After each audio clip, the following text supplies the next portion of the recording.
I want to talk about sexual harassment in the workplace because sexual harassment in the workplace remains a persistent problem. Approximately one-third of 90,000 charges received by the Federal Employment Opportunity Commission included an alleged workplace harassment incident. And this included, among other things, charges of unlawful harassment on the basis of sex, including sexual orientation, gender identity and pregnancy, race, disability, age, national origin, color, and religion. Workplace harassment too often goes unreported. And common workplace responses by those who experience sex-based harassment are to avoid the harasser, downplay the gravity of the situation, or attempt to ignore, forget, or even sometimes endure that behavior. The least common response to harassment is to take some type of formal action, either to report the harassment internally or file a formal legal complaint. Roughly 3 out of 4 individuals who experience harassment never even talk to a supervisor or manager about the harassing conduct. Employees who experience harassment fail to report the harassment behavior or file a complaint because they fear disbelief of their claim, inaction of their claim, or social or even professional retaliation. It is absolutely imperative that we prevent sexual harassment in our dealership. When dealership owners consider the cost of workplace harassment, they often focus on legal costs, and with good reason, because last year the Federal Equal Opportunity Commission alone recovered $164 million for workers that alleged harassment. And these direct costs are just the tip of the iceberg. Workplace harassment, first and foremost, comes at a steep cost to those who suffer it, and as they experience mental, physical, and even economic harm. Beyond that, workplace harassment affects all workers, and its true cost includes decreased productivity, increased turnover, and reputational harm to your dealership. Stopping workplace harassment starts at the top with you. Leadership and accountability are critical. Workplace culture has the greatest impact on allowing harassment to flourish, or the opposite, in preventing harassment.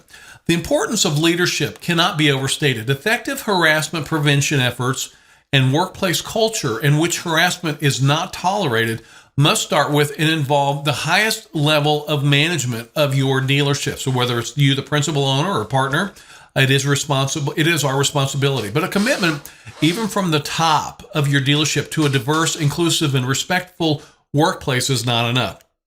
Rather, at all levels, across all positions, a dealership must have a system in place that holds employees accountable for this expectation.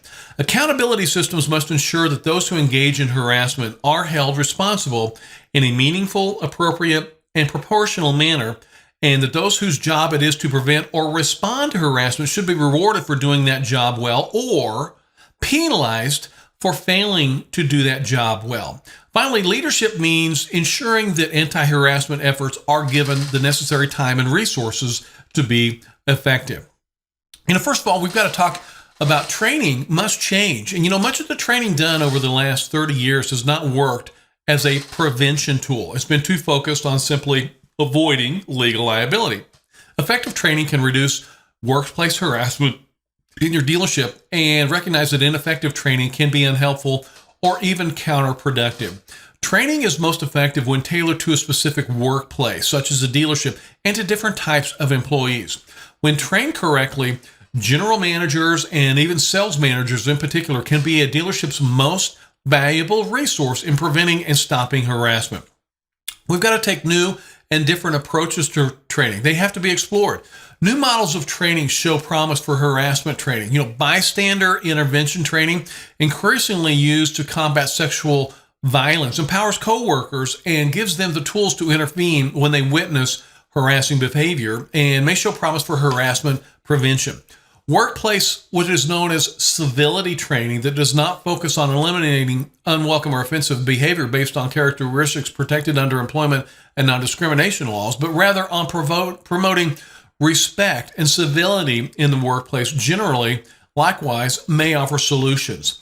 Harassment in the workplace will not stop on its own, and it's your responsibility to fight to stop workplace harassment because you're probably a principal owner or partner of the dealership.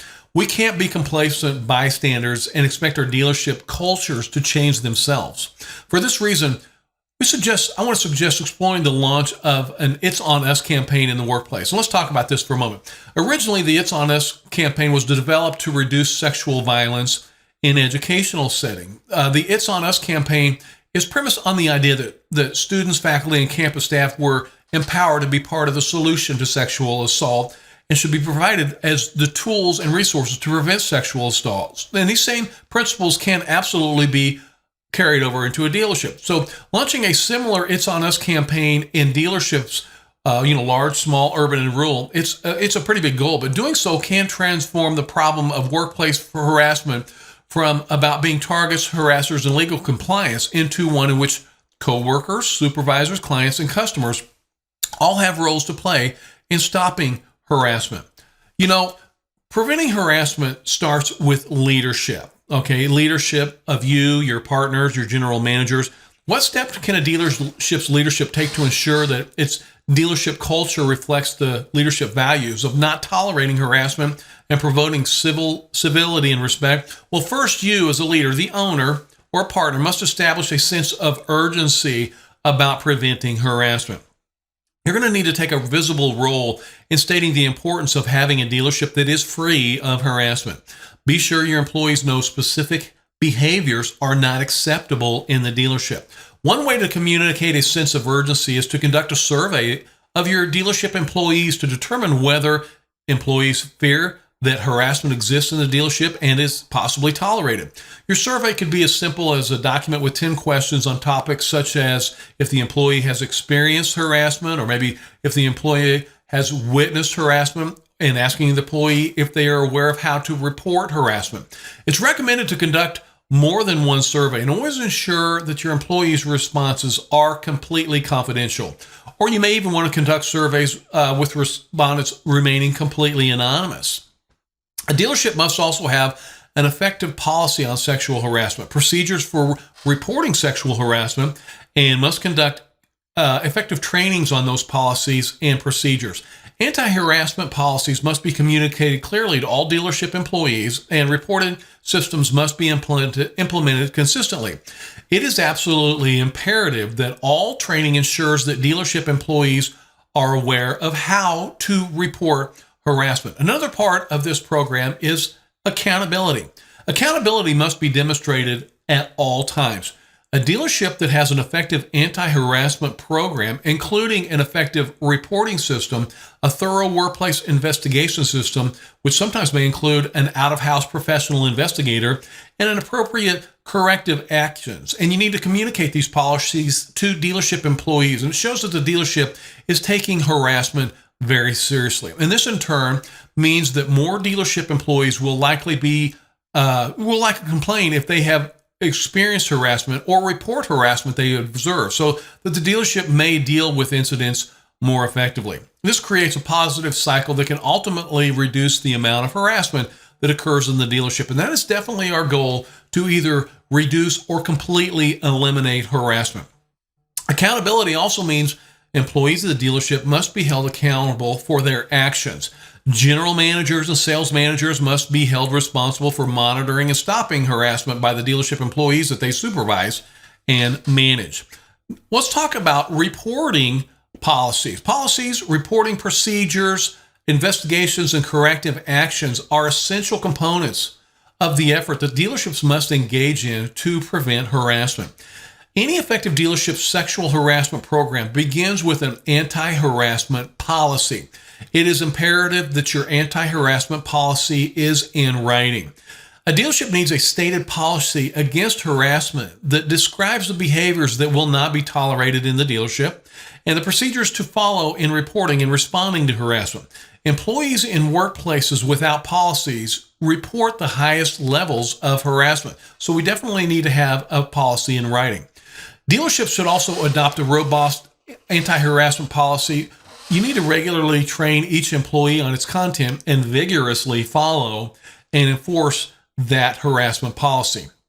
The dealership anti-harassment policy should include a clear explanation of prohibited conduct, including examples of prohibited conduct, clear assurance that employees who make complaints or provide information related to complaints, witnesses, or others who participate in the investigation will be protected against any type of retaliation.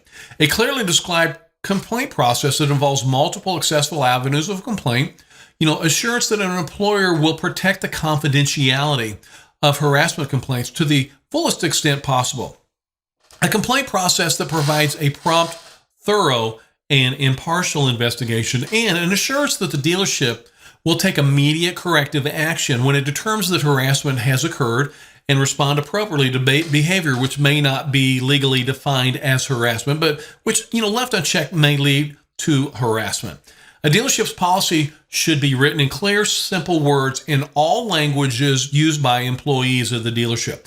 The words of the policy itself should be simple and very easy to understand. Similarly, an effective policy should make clear that harassment on the basis of any protected characteristics will not be tolerated as well. And I want you to be aware it's not acceptable to just have a written policy. The policy must be communicated on a regular basis to employees, particularly information about how to file a complaint or how to report harassment that one may observe, and how an employee who files a complaint or an employee who reports harassment or participates in investigation of alleged harassment will be protected from any type of retaliation. We always need to make sure that our employees feel very safe and let them know that when they report harassment, there will never be any type of retaliation. Harassment via social media. Many people use social media to attack and harass others, so it is crucial that a dealership include social media when drafting harassment policies. Any anti-harassment policy should make it clear that harassment on social media carries the exact same weight as harassment in the dealership workplace. I want to repeat that. Make it clear that any type of harassment on social media carries the exact same weight as harassment in the dealership workplace.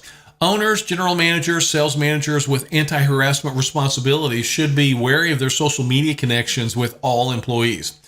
You must remember that social media platforms are potential vehicles for workplace-related harassment, and social media must be included in any dealership harassment policy. Reporting systems. Effective reporting systems for allegations of harassment are among the most critical elements of any dealership's anti-harassment effort. A proper reporting system must easily allow a person that has experienced harassment to report the harassment and offer means to which the dealership employees that have witnessed harassment may report those incidents as well. Reporting systems must include a choice of reporting avenues along with more than one complaint handler. In other words, you should offer employees several different ways to report harassment and have multiple persons at the dealership that the employee may report harassment to. You may have, for example, a special link on your company website that has a specific email, such as harassment at ABC Motors, a multilingual harassment phone number possibly, and even a readily available paper form that can be completed to report any type of harassment incidents in your dealership. You should have more than one person to report to as well, preferably with separate genders.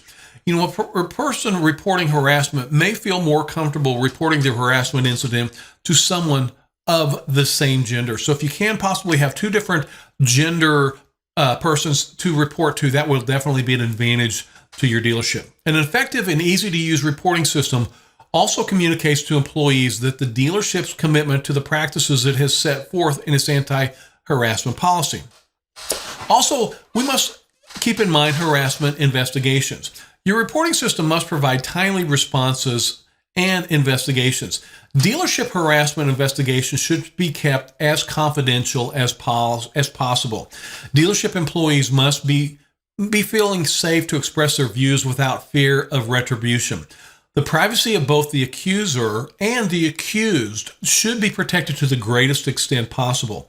Investigators should document all steps taken from the point of first contact, prepare a written report, and communicate the results to all relevant parties, including you, the principal owner, or your partners. It is necessary to take corrective actions to ensure harassment never occurs again. Let's talk about our compliance training. Regular training of general managers, salespersons, parts and repair employees, and all employees of the dealership is highly recommended. You should develop training methods that are geared to different levels of the dealership. For example, you should have one training course designed for managers and supervisors and another designed for all dealership employees. So first, let's talk about compliance training for all dealership employees. The compliance training for all employees, should describe illegal harassment and conduct that left unchecked might rise to the level of illegal harassment. It should include examples that are tailored to the dealership industry. It must educate employees about their rights and responsibilities if they experience conduct that is not acceptable in the dealership.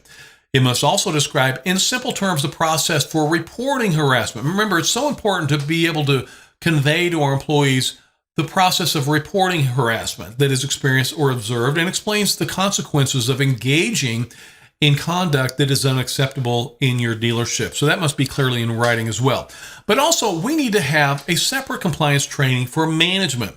Compliance training for management must include easy to understand and realistic methods for dealing with harassment that they observe or that is reported to them, or which they have knowledge or information, including a description of sanctions for failing to use such methods. So it also must provide clear instructions on how to report harassing behavior right at the chain of command to you. The training must encourage managers and supervisors, sales managers to practice what we call situational awareness and assess the workplace within their responsibility for risk factors of harassment. Always remember to include the disciplinary measures for anyone that fails to properly report harassment they have been notified of or harassment they have witnessed. So you definitely want to make sure that you have disciplinary action for anyone that fails to report harassment up the proper chain of command. Establishing a harassment policy in your dealership is absolutely imperative to prevent harassment in your dealership.